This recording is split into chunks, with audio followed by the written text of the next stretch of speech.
China ਨੇ ਅੱਜ ਕਿਹਾ ਵੀ ਜਿਹੜਾ ਅਮਰੀਕਾ 'ਚ ਜਾਂ ਟਰੰਪ ਐਡਮਿਨਿਸਟ੍ਰੇਸ਼ਨ ਗੱਲਬਾਤ ਕਰ ਰਿਹਾ ਵੀ ਸਾਡੀ ਗੱਲਬਾਤ ਚੱਲ ਰਹੀ ਆ ਟੈਰਿਫ ਤੇ, ਉਹ ਕਹਿੰਦੇ ਸਾਰੀਆਂ ਝੂਠੀਆਂ ਤੇ ਬੇਸਲੈਸ ਰਿਪੋਰਟਸ ਹੈਗੀਆਂ ਆ। ਜੇ ਅਮਰੀਕਾ ਵਾਲਿਆਂ ਨੇ ਸਾਡੇ ਨਾਲ ਗੱਲਬਾਤ ਕਰਨੀ ਆ, ਇਹ ਚਾਈਨਾ ਵਾਲੇ ਕਹਿ ਰਹੇ ਆ, ਪਹਿਲਾਂ ਜਿਹੜੇ ਟੈਰਿਫ ਲਾਏ ਉਹ ਸਾਰੇ ਘਟਾਏ ਜਾਣ, ਉਸ ਤੋਂ ਬਾਅਦ ਜਿਹੜੀ ਆ ਗੱਲਬਾਤ ਹੋਊਗੀ। ਇਹਨੂੰ ਦੇਖ ਕੇ ਅੱਜ ਜਿਹੜੀ ਸਟਾਕ ਮਾਰਕੀਟ ਉਹ ਸਟਾਲ ਰਹੀ ਆ ਆਲਮੋਸਟ, ਉਹਦੇ ਤੇ ਕੋਈ ਬਾਹਲੀ ਐਕਟੀਵਿਟੀ ਨਹੀਂ ਹੈਗੀ।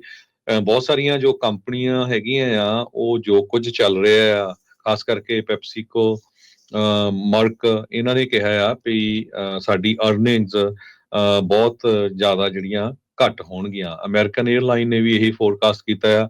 ਡਾਲਰ ਜਿਹੜਾ ਆ ਉਹ ਬਹੁਤ ਸਾਰੀਆਂ ਜਿਹੜੀਆਂ ਮੇਜਰ ਕਰੰਸੀਜ਼ ਆ ਉਹਨਾਂ ਦੇ ਅਗੇਂਸਟ ਵੀਕ ਹੋਇਆ ਹੈਗਾ ਆ। ਯੂਰੋ, ਬ੍ਰਿਟਿਸ਼ ਪਾਉਂਡ ਜਾਂ ਜੈਪਨੀਜ਼ ਯੈਨ, ਇਸੇ ਤਰ੍ਹਾਂ ਜਿਹੜਾ 10 year ਟ੍ਰੇਰੀ ਬੌਂਡ ਆ, ਉਹਦੀ ਵੀ ਜਿਹੜੀ ਕੀਮਤ ਡਿੱਗ ਪਈ ਹੈਗੀ ਆ 4.32% ਤੇ। ਜਿਹੜੇ ਆਇਲ ਦੇ ਫਿਊਚਰਸ ਆ ਉਹ ਥੋੜੇ ਜਿਹਾ ਰਿਕਵਰ ਕੀਤੇ ਆ, $67 ਦੇ ਕਰੀਬ ਪਰ ਬੈਰਲ ਆ ਇਸ ਟਾਈਮ। ਸਟਾਕਸ ਏਸ਼ੀਆ ਤੇ ਯੂਰਪ ਦੇ ਵਿੱਚ ਮਿਕਸ ਆ। ਸੋ ਟੈਰਿਫ ਨੂੰ ਲੈ ਕੇ ਜਿਹੜੀ ਸਿਚੁਏਸ਼ਨ ਆ, ਉਹ ਪੂਰੇ ਵਰਲਡ ਦੇ ਵਿੱਚ ਉਹ ਵੀ ਬੜੀ ਜਿਹੜੀ ਆ ਖਤਰਨਾਕ ਬਣੀ ਹੋਈ ਹੈਗੀ ਆ। ਜੀ।